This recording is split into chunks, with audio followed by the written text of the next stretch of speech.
कि ये मंदिर था या शिवाला, ये बता ही देंगे जब कोर्ट में खड़े होकर के स्वयं पत्थर गवाही देंगे।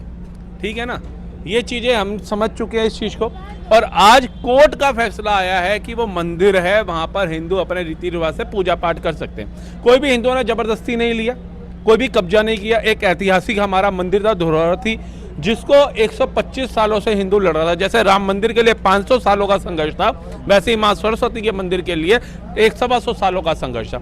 और आज हिंदुओं की जीत हुई है। अगर इनको लगता है इनकी वो कौन सी मस्जिद थी वो, और कमाल करके कोई मस्जिद थी, तो आप जाइए सर्वोच्च न्यायालय के पास जाइए, सुप्रीम कोर्ट में, वहां भी आपकी सुनवाई नहीं होती तो राष्ट्रपति जी के पास जाइए, कहीं भी जाइए। क्योंकि देखिए ये चीज मैं आपको बताता हूँ, जो अच्छा सच्चा मुसलमान है ना, उसे भी पता है कि मुगलों ने कहीं मंदिरों को ध्वस्त किया था और वहां मस्जिदें बनाई। हाँ, खिलजी हो, चाहे मोहम्मद गोरी हो, चाहे फिर बाबर हो, चाहे औरंगजेब हो, इन सबके अहंकार, इन सबका जो हिंदुओं के ऊपर अत्याचार था, मंदिरों को तोड़ना, हिंदुओं की आस्था को तोड़ना, ताकि हिंदू डरे और दोबारा से इनके धर्म को रूपांतरण के अंदर बदले। उस चीज का जो आज निष्कर्ष निकल के आ रहा है वो कोर्ट के माध्यम से आ रहा है, संवैधानिक तरीके से आ रहा है। और कोर्ट ऐसा नहीं है कि आंख पे पट्टी बांध करके फैसला देता है, कोर्ट सबूतों की बिना पे देता है। और सबूतों की बिना पे ही आज बहुशाला जो मंदिर है वो हिंदुओं को समर्पित हुआ है। ठीक है, वो हिंदुओं ने अब माँ सरस्वती को समर्पित किया है। जैसे रामलला, जब आपको याद होगा, जब हिंदुओं के प्रभु श्री राम का जो मंदिर था, वहां जब वो तंबू में भी थे ना, तब भी हमारे संत जो थे, हिंदू जो थे, वहां दिया बत्ती करने जाते थे, धूप बत्ती करते थे, आरती करते थे। एक दिन भी ऐसा नहीं हुआ था जिस दिन वहां पे आरती ना होती हो या फिर धूप बत्ती ना होती हो। लेकिन उस समय ये लोग पताशा डालने भी नहीं जाते थे वो टूटी हुई बाबरी मस्जिद के ऊपर। जब सर्वोच्च न्यायालय ने इनको जमीन दी, आज तक वहां पे इन्होंने एक ईंट तक नहीं लगाई है। तो ये सिर्फ वोट बैंक के लिए मुसलमानों को बलगलाना, उन्हें ये बोलना कि भैया एक मस्जिद टूट रही है, दो टूट रही है, तुम्हारी सारी मस्जिदें टूटेंगी, तुम्हें हिंदुस्तान से भगाया जाएगा। ये भगाया तो जाएगा, जो घुसपैठिए हैं, जो नफरती हैं, जो रोहिंग्या हैं, जो बांग्लादेशी हैं, उन्हें भगाया जाएगा। आज नहीं तो कल भगाया जाएगा। बांग्लादेश में कार्रवाई शुरू हो गई है। लेकिन अगर आप ये बोलो कि आप कलाम की सोच से चलोगे आपको भगाया जाएगा, तो नहीं। लेकिन कसाब बनोगे तो जरूर भगाया जाएगा। पर अभी जिस तरह से कह रहे हैं कि राम मंदिर में भी हुआ कि ये बताने की कोशिश की गई कि वहाँ पर आतताइयों ने यहाँ पर अतिक्रमण किया था, ये किया था, वो किया था, ढाया था, तो ऐसा कुछ बात नहीं थी। वहाँ पे भी राम मंदिर में भी इस तरीके का डिसीजन नहीं आया कि भाई यहाँ पर कोई अतिक्रमण किया गया। देखिए ऐसे आया नहीं तो कोर्ट क्या है, इतने सनातनी राम भक्तों ने गोलियां खा ली, बेवकूफ थे क्या वो? हैं 500 सालों से संघर्ष चला आ रहा है, बेवकूफ थे क्या? 22 से ज्यादा नदियां, किसी एक नदी का नाम बता दीजिए बाबर अपने नाम पे रख गया, वो तो नहीं रख पाया क्योंकि वो आदि अनंत थी। कोई इतने सारे पर्वत हैं, हिमालय हैं, किसी एक का नाम बाबर के नाम पे रख गया हो? नहीं, आदि अनंत था उनका। ठीक है, आज भी हमारे महादेव की प्रतिमा हो, चाहे श्री कृष्ण की हो, चाहे विष्णु जी की हो, चाहे हनुमान जी की हो, या प्रभु श्री राम की हो, वो आज भी हजारों साल पुरानी जो है हमारी प्रतिमाएं मिलती हैं खुदाई के जरिए। और वही खुदाई वहां पर होती है जहां ये विध्वंसों ने तोड़ फोड़ करी, जहां पे इन्होंने मंदिरों को खंडित करा, नालंदा विश्वविद्यालय चलाया ताकि हिंदू अपने ग्रंथ और शास्त्रों को पढ़ ही ना पाए। तो आप इन लोगों पे भरोसा करेंगे? और जो मुसलमान भी इन लोगों पे भरोसा करता है और आपसी भाईचारे को खराब करता है, तो वो भी कभी सच्चा देशभक्त नहीं हो सकता, वो गंगा जमुना तहजीब वाला नहीं हो सकता। वो वही होगा जो कह रहे हैं गंगा जमुना भाईचारा की बात की जाती तो बोला जाता है कि 3 जगह, ज्ञानव्यापी, जन्मभूमि, श्री कृष्ण जन्मभूमि, राम मंदिर, इसको आप आराम से प्यार से मतलब भाईचारे के नाते देखिए। लेकिन ये छोड़ नहीं, तो क्या लग रहा है धीरे धीरे नहीं, कोर्ट के माध्यम से ही हमें मिला है, संवैधानिक तरीके से ही मिला है। राम मंदिर भी, ज्ञानवापी भी मिलेगा और मथुरा भी मिलेगा। हमें उम्मीद है अपने संविधान के ऊपर, अपने देश के कानून के ऊपर, और हमें यकीन है अपनी सनातन संस्कृति के ऊपर, सनातन धर्म के ऊपर, कि हमारा सनातन धर्म कुछ समय के लिए टल सकता है लेकिन पराजित नहीं हो सकता। वो सनातन जिसका आदि ना अंत है। और वहां पे खड़े होकर के एक अगुवाई करी जा रही है कि सनातन को खत्म कर देंगे तमिलनाडु के अंदर, एक चुनी हुई सरकार जब वहां पे आती है। तो सनातन को खत्म करने की अगर कोई विधानसभा के अंदर खड़े होकर के मुख्यमंत्री के सामने अपने भाव प्रकट कर रहा है, तो मुझे लगता है कि वो मुख्यमंत्री भी घटिया हुआ।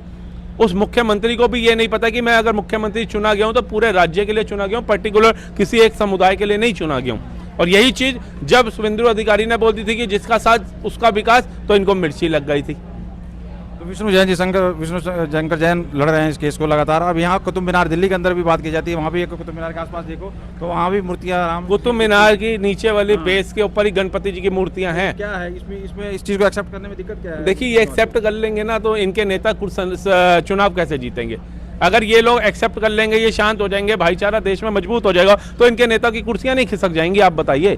ये जो अपनी पत्नी का अपमान सहन करके यूपी में एक नेता बैठे हुए हैं, वो मौन धारण कर लिए अलग समुदाय के खिलाफ बोलते हुए, इनकी कुर्सी नहीं खिसक जाएगी?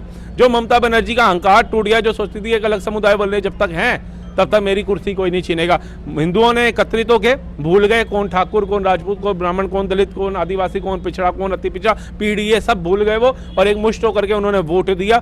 93.63% वोटिंग हुई और वहां पर हिंदुत्व की लहर आई, भगवा की लहर आई और बीजेपी की सरकार की। पार्टी जैसा तो कह रहा है कि ये लोग ऐसी कहीं ना कहीं जाते हैं, कहीं मूर्ति गाड़ देते हैं, कुछ दिनों में घास उग जाती है, फिर कहते हैं सपने में आए। इसी तरीके से राम मंदिर का किया हुआ है इन्होंने। भाटी जैसा हिंदू भैया मुगलों के साथ भी जो हिंदू थे ना, उन्होंने उनको फिर गाड़ ही दिया, चाहे जितना मर्जी साथ दिया हो। तो भाटी जी भी जो साथ दे रहे हैं ना इनका, ये इन्हीं को ही गाड़ेंगे, ये याद रखना।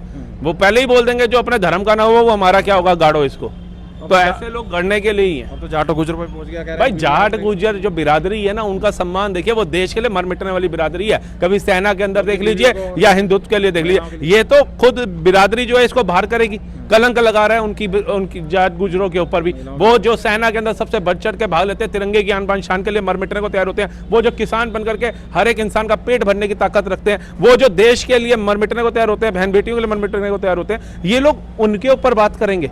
इनकी अभी इतनी औकात नहीं हो गई है कि ये ब्राह्मणवाद को खत्म कर दें या सनातन को खत्म कर दें। ये कन्नी और कथनी का फर्क है। तो अब हम भोजशाला पे रहते हैं, जिस तरीके से आतताइयों का आना, ये सब अतिक्रमण करना, तोड़ फोड़ करना, जगह जगह इसकी मिलती है। अपने मध्य प्रदेश के अंदर भी जो है खजुराहो के जितने मस्जिद, सभी जगह अतिक्रमण हुआ, मूर्तियाँ खंडित हैं। तो इन सब चीज़ों के ऊपर लगातार जो चीज़ें चल रही है, प्रयास चल रही है, तो इसको क्या लग रहा है, एक सिरे से एक बार में किया जा सकता है या ऐसी ही जगह जगह देखिए, संवैधानिक तरीके से कोर्ट ने जो फैसला दिया, हमने कोर्ट का सम्मान करना है। सनातन तो अपने आप ही फल फूल रहा है। मुगल आए सनातन खत्म करने, नहीं कर पाए। मंगोलिया आए, नहीं कर पाए। अंग्रेज आए, नहीं कर पाए। 60 साल एक सरकार ने बोल दिया राम काल्पनिक है, वो नहीं खत्म कर पाई। तो ये कर देंगे खत्म।